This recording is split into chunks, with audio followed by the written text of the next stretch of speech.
All right, so now that we've done our practice sphere, we're ready to start working on our still life.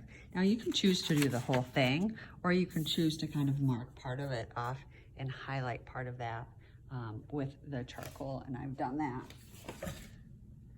On this version here, you can see I'm still kind of outlining the rest of it to make it look finished. So you can choose a section that you really focus in on, a larger section like I've done here, or you can do the whole thing. You can choose to do parts and pieces, and it's really up to you how you're going to finish your artwork, but it is important that it looks finished when it's done and not just like you stopped working. So now that we know how to add our value, we're gonna go ahead and do that on our objects. And the most important thing I can say is wherever you see a line, that's where you're gonna add your value. That's where you're gonna fade. Because on our objects, we typically don't see lines, we see edges. So we want to take any line that we have and fade it out. So I've started to do that here, and I'll show you how I'm working that. I'm using the Vine charcoal, that's this piece here. And I'm actually outlining it, which sounds kind of funny because I said no lines. But I'm gonna go ahead and add that charcoal around the edge. And I am, of course, looking at my image on my computer. That's off to the side, so you can't see that. So I'm looking at where those dark values are, lining that edge, and then I'm using my blending stump to blend those values in. So I'm getting rid of the line that I created. I'm getting rid of those pencil lines, and I am blending it in. So you can see how that really starts to give it form. Because my pumpkin is round, I'm using rounded strokes, just like we did on our spheres in class. So anywhere where I have an edge, I'm gonna outline that and then add that value. My edge got a little messy over here. Let's see what I can do to clean that up. Okay, and I'm just gonna work primarily with the Vine charcoal first, and then I can go back with the regular charcoal and add some values.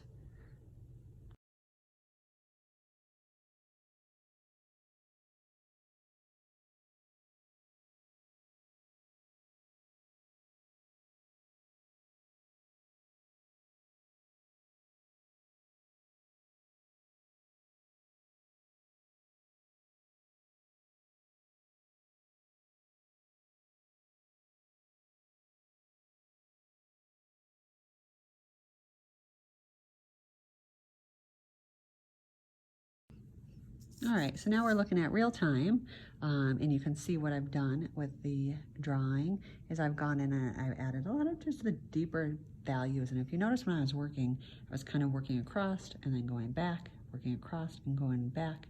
It's hard just to do one area at a time. It's a lot easier to work across the object, add your values, and then go back and see what you need.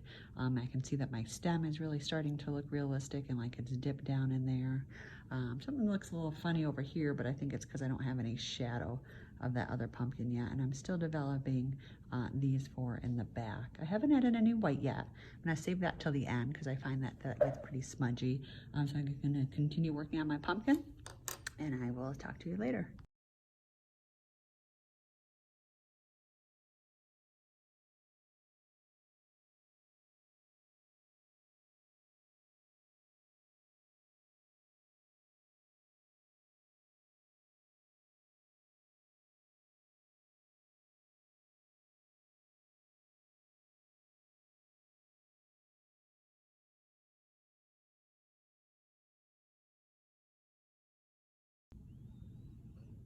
I'm pretty happy with the way that this pumpkin's looking, so I'm gonna move on to this pumpkin. And looking at my image here, you can see that the pumpkin on the left is much lighter than that on the right. So I will be using a lot more white charcoal on this pumpkin.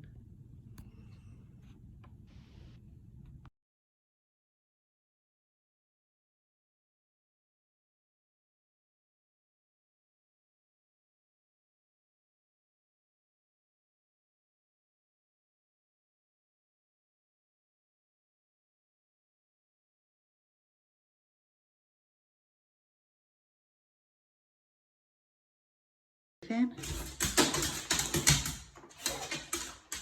Okay, here comes another one. Sit, sit.